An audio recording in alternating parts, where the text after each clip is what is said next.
Minsan ba, nahihiya kang i-associate ang sarili mo kay Jesus, lalo na kapag may pressure o takot? Parang gusto mong sumunod, pero umatras ka rin. Kapag natatakot kang kilalanin si Jesus sa John 18 verses 15 to 18, makikita natin si Peter, isang disciple na mahal si Jesus, pero sa gitna ng takot, itinanggi niya ang Panginoon. Hindi siya masamang tao, pero tao siya na natakot. Key points. Una, kahit malapit ka kay Jesus, pwede ka pa ring matakot. Si Peter ay sumunod kay Jesus hanggang sa courtyard. Ibig sabihin gusto niyang manatiling malapit. Pero nang dumating ang pressure, umatras siya. Reality check. Hindi automatic na dahil strong ka ngayon, hindi ka na matitinag bukas. Pangalawa, ang takot ang madalas dahilan ng paglayo. Hindi galit kay Jesus ang problema ni Peter. Takot. Takot sa rejection. Takot sa consequences. Relatable. Minsan tahimik ka na lang sa faith mo para hindi ka mapansin o mapuna.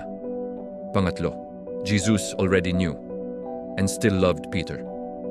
Bago pa mangyari ito, alam na ni Jesus na itatanggi siya ni Peter, pero hindi niya ito tinanggihan. Grace reminder, kahit alam ni Jesus ang kahinaan mo, hindi ka niya tinatalikuran.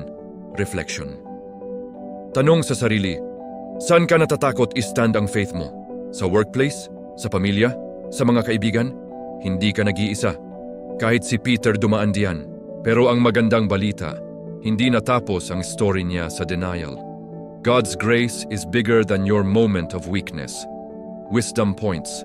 Una, God understands your weakness. Psalm 103:14, KJV. For He knoweth our frame, He remembereth that we are dust. Alam ng Diyos kung gaano kakahina, at hindi siya nagugulat doon. Pangalawa, Jesus intercedes for you even when you fail. Luke 22:32, KJV. But I have prayed for thee, that thy faith fail not.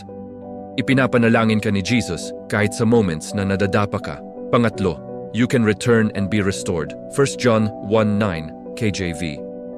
If we confess our sins, He is faithful and just to forgive us. Hindi final ang failure mo. May restoration kay Christ.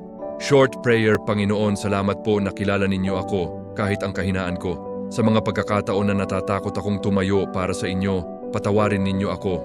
Bigyan ninyo ako ng lakas ng loob at matatag na pananampalataya. Tulungan ninyo akong bumalik sa inyo araw-araw. Sa pangalan ni Jesus, Amen. Concluding call to action. Kung may moment ka na parang si Peter, natakot, umatras o nanahimik, hindi pa tapos ang story mo. Lumapit ka ulit kay Jesus today. At kung nakarelate ka dito, share mo ito sa isang kaibigan na kailangan din makarinig nito.